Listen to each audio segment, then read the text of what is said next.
Auckland was fantastic. If you thought Auckland was the best, look at this. A round of applause for yourselves in the audience. Wow. Wellington. Wellington, we are back. The last backbencher show before the election, and what a panel tonight. A person who could very much determine the outcome of the election. Perhaps we have Labour candidate for Te Tai Tokerau, Calvin Davis. Kia ora, Wallace. Kia ora. Calvin. Yep, it's great to be here. It's great to get out of Tai Tokerau. I've covered about 6,000 Ks in the last 4 weeks, so it's good to be out and see that the rest of the country's still alive. Good to have you on the show. Good to have you in Wellington. Like, here we go. All right, here's the magic ball. This is like the octopus of the World Cup. This determines the real truth. You shake it, shake that, Calvin. Shake it, shake it, shake it. You ready? All right, give it to Damian. All right, the question is, will Calvin beat Hone? Signs point to yes. Whoa. Ooh, hey, I like that ball. I like it. It has been playing up a lot recently, though. So Come on. All right, next question. The most pressing issue in your electorate is? Housing. Housing it's not just the building issue, it's a health issue. There's substandard housing all around the north. Something like 7,000 whānau need good housing right now. So housing is the big issue. And the one thing I'd like to change to make New Zealand a better place is? Oh, good one. I think lift wages. I think we need more money in our back pockets. All right, Calvin, welcome to the show. Good to have you here. Thank you. And will you please welcome, for the first time on the show, the national candidate for Wairarapa, Alistair Scott. Alistair. Good to have you on, mate. Thanks, Wallace. Yeah, good. Welcome good to the show. Thank you. Good to have you. All right, your question is, if you bet $10,000 on who was right, John Key or Edward Snowden, who would you bet on? $10,000. Oh, it's a tough one. Is it?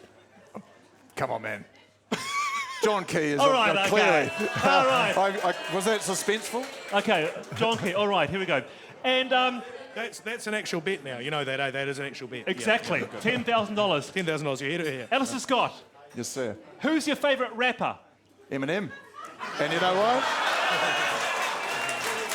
Exactly right. No, he's good. Absolutely right. All right. For $30, give us a rhyme. You want me to give you a lyric? Yeah. My own lyric? Yeah. There once was a guy named Damian who thought he was Samian. I think Eminem's pretty safe, eh? Just for now. Yeah. That's why I'm not a rapper. Okay, all right. Okay, and the one thing that you'd change to make New Zealand a better place is what? Make sure people vote national.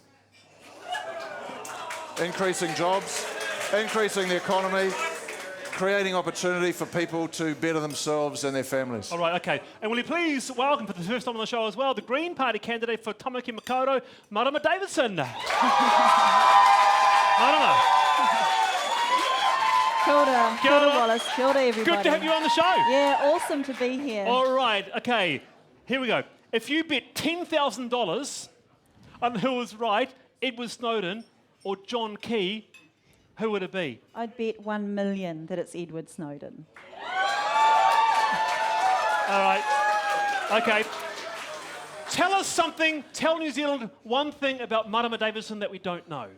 I'm really good at poetry. There you go. I'm a poet. Are you? Yeah, of course. Give us a line. My name is Marama. I'm named after the moon. I hope to see you all in Parliament soon. Oh, that's good. That's good. All right. And will you please, finally, the United Future Party leader and candidate for Hario, Peter Dunn. Peter, welcome to the show. Thank you. Good to have you on. You're losing your voice tonight. Yep. So, all right. Okay, here we go. Right. We need the black ball. We need the magic ball for this one. Shake that. Shake it. Shake it. Shake it. Shake it. All right. Give it to Damien. This is the moment of truth. The moment of truth is: will Peter Dunn ever leave Parliament? Can I tell you, like Peter Dunn's career, it's kind of just stuck here. It literally is stuck. You can see that. It's just stuck on the line. All right. All right. And one quick question. It actually is. It is. It's stuck. Yeah, it's just stuck. All right. If your question, will your new slogan be #It's all my fault? No. Our slogan's #fairness and choice. Oh, all right, very good. Okay, Damien, welcome to the show. How are you? Hello, mate. Good, thank you. Very, very interesting. I mean, like, we're stuck with you, in a good way. In a good way. Didn't mean anything bad. Well, another very exciting week on the campaign trail. I've been all over the place. I went down to the town hall. Hey, some the big other guests night. tonight as well. Some huge guests on the show tonight. Lot to look forward to. So let's get straight into this week's observations from the campaign trail. Number 5, the moment of truth might have let some down, but regardless, it was the biggest moment of the week. Some big names turned up: whistleblower Edward Snowden, WikiLeaker Julian Assange, journalist Greenwald, or as our Prime Minister puts it, If this loser's going to come to town and try and tell me 5 days before an election, staying at the .com mansion with all the .com people with his expenses paid by .com, he's doing anything other than .com's bidding, please don't insult me with that. loser. Number 4, that sort of debating skill might have worked for the Prime Minister at Merrill Lynch, but it turns out Greenwald knows a thing or two about rebuttal and was given an opportunity to do so in front of a packed town hall streamed across New Zealand. Not all that common to arrive in a country and within less than 24 hours, literally, find oneself being publicly maligned and attacked by the nation's head of state using the most adolescent epithets imaginable. Someone probably needs to tell him, if you want to win a debate in New Zealand, just go, oh, he's a dick anyway, you know. Number 3, the next issue for the national government was the fact that the lawyers had finally clicked onto what everyone else had been saying from day one, that rowing ad music was a clear rip-off of Eminem. Usually a big supporter of Hollywood copyright, Stephen Joyce took a different approach when it was his party in the firing line.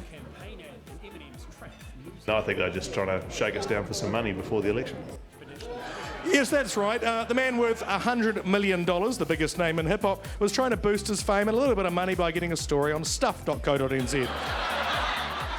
Number 2, some more great billboards brought to my attention this week. Sam the Eagle, best of the national ones this week by a long way. But easily my favourite. Forget one law for all. How about one love? And at number 1 this week, everyone, it seems, has been trying to jump on the common sense bandwagon this week, but finally, some real plain thinking from the folk at the Civilian Party. Did you know that if every household in New Zealand used energy-efficient bulbs, we'd save the same amount of power that Hamilton uses in a year? So instead of using energy-efficient bulbs, why don't we just get rid of Hamilton? Vote the Civilian Party. My mum lives in Hamilton.